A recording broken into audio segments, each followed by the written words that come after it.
Hello friends, चलिए तो आज से हम लोग बिहार स्पेशल की क्लासेस स्टार्ट करते हैं। और ये सारी इन्फॉर्मेशन जो है बिहार स्पेशल वाली आपको स्पेशली बिहार स्टेट से संबंधित जो भी एग्ज़ाम्स हैं, चाहे वो बीपीएससी हो या सीडीपीओ हो या फिर आपका बिहार एसएससी हो, बिहार एसआई हो या फिर बिहार पुलिस हो, इन सब या फिर आपका बिहार सेक्रेटेरिएट का जो आता है, इन सब एग्ज़ाम्स के लिए काफ़ी इम्पोर्टेंट होगी। ठीक है, तो चलिए हम लोग स्टार्ट करते हैं। तो राज्य का नाम बिहार है, ये तो आपको पता है, और राजधानी पटना, ये भी आपको पता होगी।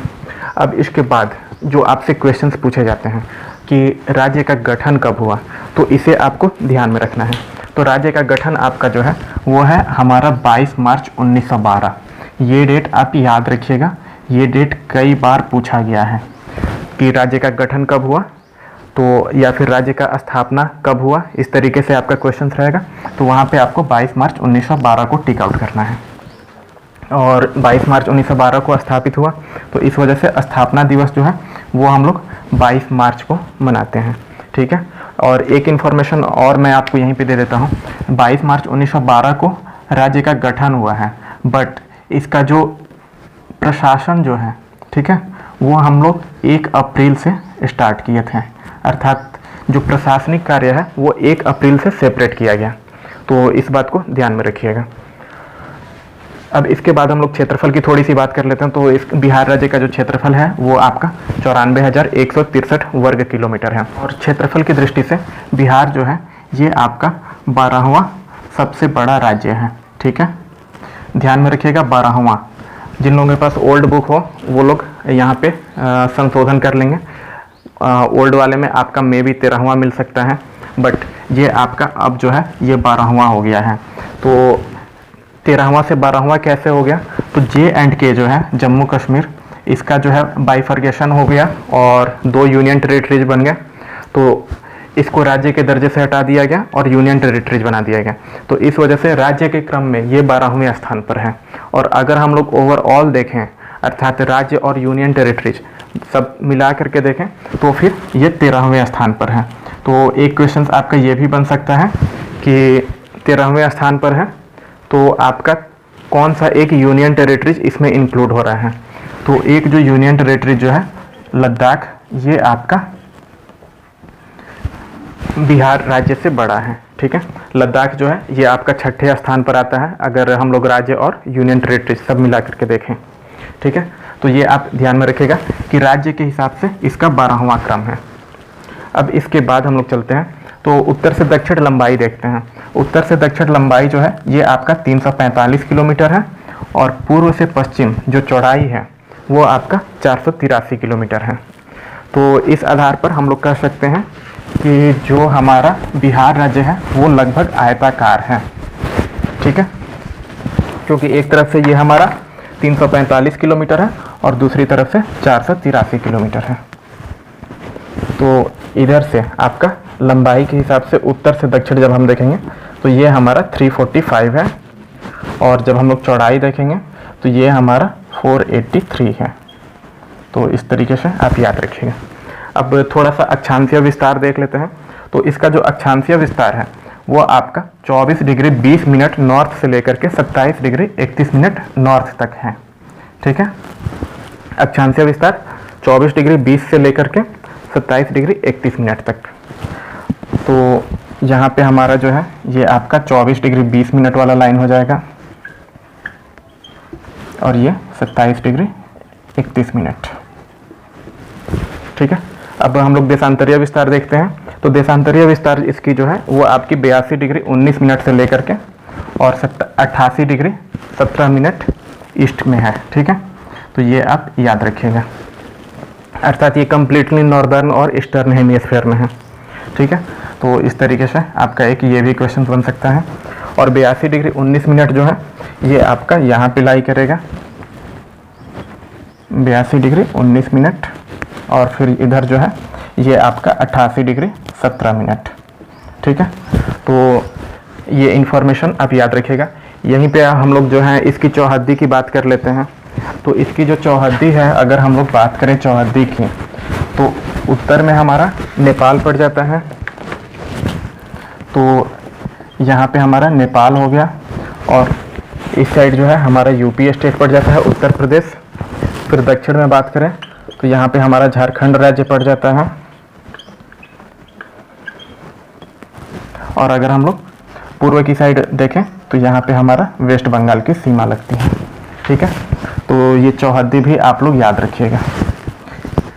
उत्तर में नेपाल, दक्षिण में झारखंड, पूर्व में पश्चिम बंगाल और पश्चिम में उत्तर प्रदेश।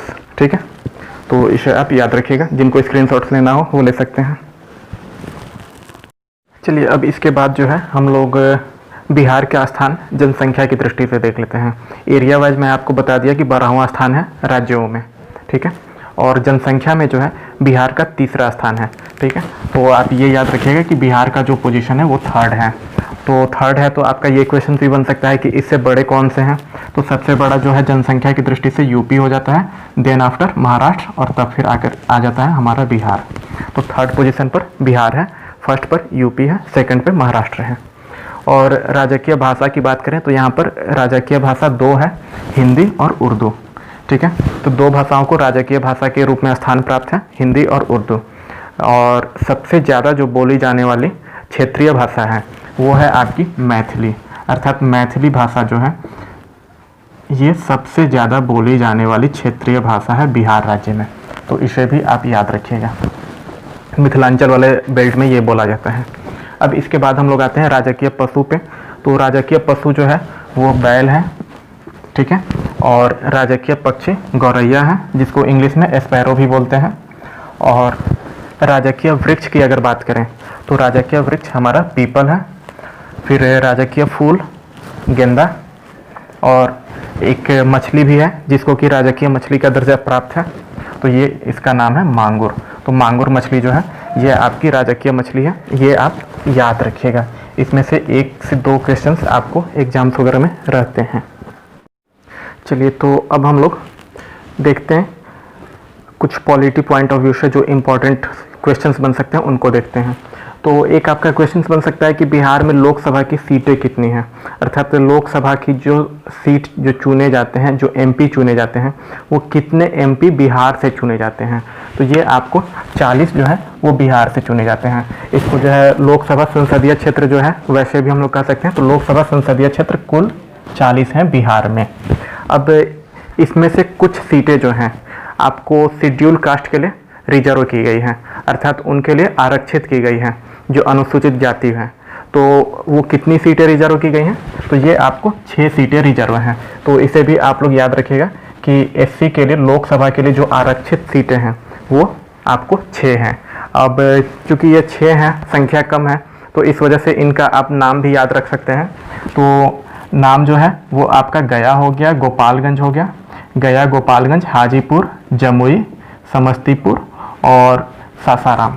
तो ये 6 जगह आप याद रखिए तो अच्छा रहेगा। मैं एक बार फिर से रिपीट कर रहा हूँ, जो लोग नोट डाउन करना चाहें वो नोट डाउन कर सकते हैं। गोपालगंज, गया, हाजीपुर, जमुई, समस्तीपुर, सासाराम। ठीक है, तो ये 6 जो सीटें हैं एससी रिजर्व हैं। ठीक है, अर्थात यहाँ से केवल एससी कैंडिडेट ही खड़े हो सकते हैं, अर्थात यहाँ से केवल एससी कैंडिडेट जो हैं वही चुनाव लड़ सकते हैं और उनको वोट जो है सभी लोग दे सकते हैं। ठीक है, चलिए आगे बढ़ते हैं। हम लोग राज्यसभा सीट पे आते हैं। तो बिहार में राज्यसभा की जो सीट है वो आपको 16 है। एक चीज़ और आप लोग याद रखिएगा कि एसटी रिजर्व सीट लोकसभा के लिए बिहार में नहीं है। ठीक है, एसटी रिजर्व सीट लोकसभा के लिए बिहार में नहीं है, तो इसे आप याद रखिएगा। और राज्यसभा क्षेत्र जो है वो आपको टोटल 16 है बिहार में, इसे जो है आप लोग नोट डाउन कर सकते हैं। 16 सीटें जो हैं वो हम लोग राज्यसभा से भेजते हैं। राज्यसभा को 16 सीट अर्थात 16 सांसद जो हैं वो बिहार से प्राप्त होता है। अब हम लोग आते हैं विधानसभा पे। ठीक है, तो विधानसभा जो क्षेत्र है ये आपको टोटल 243 है, अर्थात यहाँ पर जो एमएलए की संख्या है, इनको जो है ये जो चुने जाते हैं इनको हम लोग एमएलए बोलते हैं, मेंबर ऑफ लेजिस्लेटिव असेंबली। तो ये जो एमएलए की संख्या है ये आपको 243 है। तो ये लोग आपको बिहार की असेंबली में बैठते हैं। तो ये ध्यान में रखिएगा, ये कई बार पूछा भी गया है कि एमएलए की सीट कितनी है या फिर बिहार में विधानसभा क्षेत्र की संख्या कितनी है, इस तरीके से क्वेश्चंस एराइज हुए हैं। तो अब इसमें जो है आपको कुछ सीटें जो है एससी रिजर्व भी होंगी और कुछ सीटें एसटी रिजर्व भी होंगी। तो एससी रिजर्व जो सीटें हैं वो आपको टोटल 38 हैं, अर्थात 38 सीट जो है वो आपको शेड्यूल कास्ट के लिए रिजर्व की गई है। इसमें जो है 38 कैंडिडेट्स जो खड़े होंगे वे केवल और केवल शेड्यूल कास्ट से ही बिलोंग कर सकते हैं, इसके अलावा कोई और इन सीटों पर खड़ा नहीं हो सकता है। ठीक है, तो इसे याद रखिएगा। और यहाँ पे आपको एसटी रिजर्वेशन भी है। ठीक है, विधानसभा के लिए एसटी में आपको 2 सीटें रिजर्व की गई है, अर्थात शेड्यूल ट्राइब्स के लिए जो जनजाति होते हैं, अनुसूचित जनजाति, वो इन सीटों पर खड़े हो सकते हैं। तो 2 सीटें जो हैं वो आपको एसटी रिजर्व है। तो रिजर्व सीटों की संख्या भी आपसे पूछी जा सकती है। तो विधानसभा के लिए रिजर्व सीटों की संख्या 38 + 2 टोटल 40। तो 40 सीट जो है ये रिजर्व है। तो आपसे एक क्वेश्चन ये भी रह सकता है कि बिहार में विधानसभा में आरक्षित सीटों की संख्या कितनी है। तो अगर आरक्षित सीटों की संख्या रहे तो ध्यान दीजिएगा आपको 40 पे टिक आउट करना है। ठीक है, 38 + 2 ये दोनों आपको ऐड हो जाएंगे, तो ये टोटल आपका 40 हो गया और ये 40 जो है ये आपको रिजर्व सीटें होंगी। अब इसके बाद हम लोग आते हैं विधान परिषद पे। तो आपको पता है कि बिहार में जो है द्विसदनात्मक व्यवस्था है। यहाँ पर आपको 2 सदन बैठते हैं, एक विधानसभा और दूसरा विधान परिषद। तो विधान परिषद में जो कुल मेंबर्स होते हैं वो आपको 75 हैं। इनको जो है हम लोग एमएलसी बोलते हैं, अर्थात मेंबर ऑफ लेजिस्लेटिव काउंसिल। तो बिहार में जो है 75 एमएलसी चुने जाते हैं, तो इसे भी आप ध्यान में रखिएगा। और एक और सवाल आपसे पूछा जा सकता है कि महिलाओं को आरक्षण जो है पंचायत में कितना दिया गया है। तो महिलाओं को जो है 50% सीटों पर रिजर्वेशन दिया गया है, अर्थात 50% जो सीटें हैं पंचायत में वो महिलाओं के लिए आरक्षित हैं। और बिहार 50% रिजर्वेशन पंचायत में देने वाला पहला राज्य है। तो इसे भी आप लोग याद रखिएगा कि बिहार जो है फर्स्ट स्टेट है जो कि महिलाओं को 50% रिजर्वेशन प्रोवाइड करता है पंचायत में। चलिए कुछ और फैक्चुअल इन्फॉर्मेशन देख लेते हैं। तो बिहार में जो है अधिकतम वर्षा प्राप्त करने वाला जो जिला है वो आपका किशनगंज है। तो इस पॉइंट ऑफ व्यू से किशनगंज को याद रखना है कि ये किशनगंज जिले में अधिकतम वर्षा होती है और किशनगंज के जस्ट बाद आपका पूर्णिया आ जाता है। ठीक है, तो किशनगंज में सबसे ज़्यादा बारिश होती है देन आफ्टर पूर्णिया में। तो वर्षा के लिए किशनगंज ये याद रखना है। और बिहार राज्य की सबसे ऊंची चोटी, ये भी क्वेश्चंस कई बार आपसे पूछा गया है एग्जाम्स में। तो बिहार राज्य की सबसे ऊंची चोटी जो है वो आपको सोमेश्वर श्रेणी है। ठीक है, तो इसे आप याद रखिएगा। सोमेश्वर श्रेणी जो है ये आपको बिहार राज्य की सबसे ऊंची चोटी है और इसकी जो ऊंचाई है वो आपको 875 मीटर है, अर्थात ये 1 किलोमीटर से कम ऊंची है। तो और एक और क्वेश्चन यहाँ से ये भी बन सकता है कि किस जिले में है। तो ये आपको पश्चिमी चंपारण में है। ठीक है, तो इसलिए आप ये याद रखिएगा कि पश्चिमी चंपारण में बिहार की सबसे ऊंची चोटी है और ये सोमेश्वर श्रेणी है। और ये आपको सोमेश्वर श्रेणी जो है ये हिमालय के जो 3 भाग बटे हैं उसमें ये शिवालिक श्रेणी वाले का हिस्सा है। तो ये भी याद रखिएगा कि सोमेश्वर श्रेणी शिवालिक हिमालय का हिस्सा है। तो इस वजह से आपको शिवालिक भी में भी पूछ सकता है कि बिहार की सबसे ऊंची चोटी जो है वो निम्नलिखित में से कौन सी श्रेणी का हिस्सा है। तो शिवालिक श्रेणी का हिस्सा है। बिहार राज्य का सबसे गर्म जिला कौन सा है। तो बिहार राज्य का सबसे गर्म जिला आपका गया है। और सबसे ठंडा जिला कौन सा है। तो सबसे ठंडा जिला भी गया है। ठीक है, तो इसे आप याद रखिएगा कि गर्म और ठंडा दोनों में ही गया जिला टॉप पर है। अब इसके बाद हम लोग पहुँचते हैं बिहार का सबसे लंबा राष्ट्रीय राजमार्ग, या फिर इसको ऐसे भी कह सकते हैं कि बिहार से गुजरने वाला सबसे लंबा राष्ट्रीय राजमार्ग, नेशनल हाईवे, इसको शॉर्ट में हम लोग NH भी बोलते हैं। ठीक है, तो सबसे लंबा जो NH है जो कि बिहार से गुजरता है वो है आपका NH57, अर्थात NH57 बिहार राज्य का सबसे लंबा NH है और इसकी लंबाई जो है वो आपको 310 किलोमीटर है। तो इसे आप लोग याद रखिएगा। चलिए, तो अब हम लोग बिहार के परिचय से लगभग समाप्ति पर हैं। तो कुछ और इम्पोर्टेंट चीज़ें देख लेते हैं। जैसे कि एक क्वेश्चन आपसे कभी कभार पूछ देता है कि बिहार का प्रथम समाचार पत्र कौन सा था। तो बिहार का प्रथम समाचार पत्र जो है वो आपका बिहार बंधु है। ठीक है, इसे आप याद रखिएगा कि बिहार बंधु जो है बिहार का प्रथम समाचार पत्र है। और ये आपको कब प्रकाशित हुआ था? तो 1874 में। ईस्वी नहीं याद रखना है, बस मैं आपको थोड़ा सा रिमाइंड के लिए कि ये आपको कांग्रेस की स्थापना से पहले प्रकाशित हो रहा था। अब इसकी भाषा क्या थी? तो ये हिंदी भाषा में प्रकाशित हो रहा था। तो आपसे ये भी क्वेश्चन रह सकता है कि बिहार का प्रथम समाचार पत्र जो था वो किस भाषा में प्रकाशित हुआ, या फिर प्रथम हिंदी समाचार पत्र कौन सा था? तो हर एक में आपका बिहार बंधु होगा। अब हम लोग आते हैं इंग्लिश वाले पे, अर्थात जो बिहार से प्रथम समाचार पत्र अंग्रेजी माध्यम में जो प्रकाशित किया गया। तो अंग्रेजी माध्यम में जो पहला समाचार पत्र था वो था हमारा द बिहार हेराल्ड। और ये कब प्रकाशित हुआ? तो ये आपको 1875 में, अर्थात हिंदी भाषा में प्रकाशित होने के जस्ट 1 साल बाद आपको 1875 में अंग्रेजी भाषा में भी प्रथम समाचार पत्र प्रकाशित हुआ और इसका नाम था द बिहार हेराल्ड। तो ये 2 नाम आप याद रखिएगा। अब इसके बाद हम लोग थोड़ा सा जलवायु पे चर्चा कर लेते हैं। वैसे ये क्वेश्चंस पूछना तो नहीं चाहिए था, बट बीपीएससी ने एक बार पूछ दिया है, तो इस वजह से हम लोग थोड़ा सा चर्चा कर लेते हैं। तो बिहार की जो जलवायु है इसको मेनली आपको 3 जलवायु विज्ञानियों ने ये किया है, क्लासिफाई किया है, ठीक है। और ये 3 कौन कौन से थे? तो ये आपको 3 कोपेन है, थॉर्नथवेट है और त्रिवार था। इन तीनों ने बिहार की जलवायु को क्लासिफाई किया है। तो ये आप एज ए फैक्चुअल इंफॉर्मेशन आप इसको नोट डाउन कर लीजिए और याद कर लीजिएगा तो बेहतर रहेगा, क्योंकि ये एक बार पूछ चुका है, इस वजह से मैं इसको कवर कर रहा हूँ। और डिटेल्स में अगर आपको पढ़ना है तो ये आपको ज्योग्राफी ऑप्शनल में मैं इसे कवर करूँगा। चलिए, तो हम लोग आते हैं कि कैसे कैसे इसको क्लासीफाई किया गया था। तो कोपेन ने जो है ये आपको CWG कैटेगरी में बिहार की जलवायु को रखा है। कोपेन जो जलवायु विज्ञानी थे ये आपको बिहार की जलवायु को CWG कैटेगरी में क्लासिफाई किया है।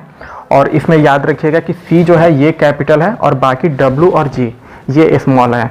आपको ऑप्शंस में क्या मिल सकते हैं कि W को कैपिटल कर दिया या G को कैपिटल कर दिया।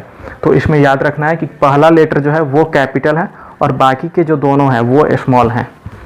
और CWG कैटेगरी में बिहार की जलवायु को स्पेशली आपका उत्तर बिहार और दक्षिण बिहार की जो जलवायु है उसको इन्होंने AW की कैटेगरी में रखा। यहाँ भी आपका A कैपिटल है और W जो है वो स्मॉल है। अब हम आते हैं थॉर्नथवेट पे। तो थॉर्नथवेट ने इसे CAW कैटेगरी में रखा है, ठीक है। और इसमें C और A कैपिटल है और W स्मॉल है। अब हम आते हैं त्रिवार्था में। तो त्रिवार्था ने CAW कैटेगरी और AW ये 2 कैटेगरी में रखा है। इन्होंने जो है आपको उत्तर बिहार और दक्षिण बिहार करके क्लासीफाई नहीं किया था, इन्होंने बिहार की जलवायु को 2 कैटेगरी में रखा। पहला था आपका CAW और दूसरा था AW। तो इसमें CAW में C कैपिटल है और AW में A कैपिटल है। तो ये था बिहार की जलवायु पे, और इसको आप एज इट इज याद कर लीजिएगा, क्योंकि ये क्वेश्चंस एग्जाम में पूछे गए हैं। जिनको स्क्रीनशॉट्स लेना हो वो ले सकते हैं। तो इस तरीके से जो है हम लोग बिहार का जो संक्षिप्त परिचय है उसको कंप्लीट कर रहे हैं। और बिहार स्पेशल वाला जो प्लेलिस्ट बनेगा उसमें आपको बाकी सारे जो बिहार से रिलेटेड हैं, बिहार की जनगणना या बिहार का इतिहास, बिहार का भूगोल, उसको हम लोग बिहार स्पेशल वाले प्लेलिस्ट में आपको सारी वीडियोस मिल जाएगी, ठीक है। Thank you.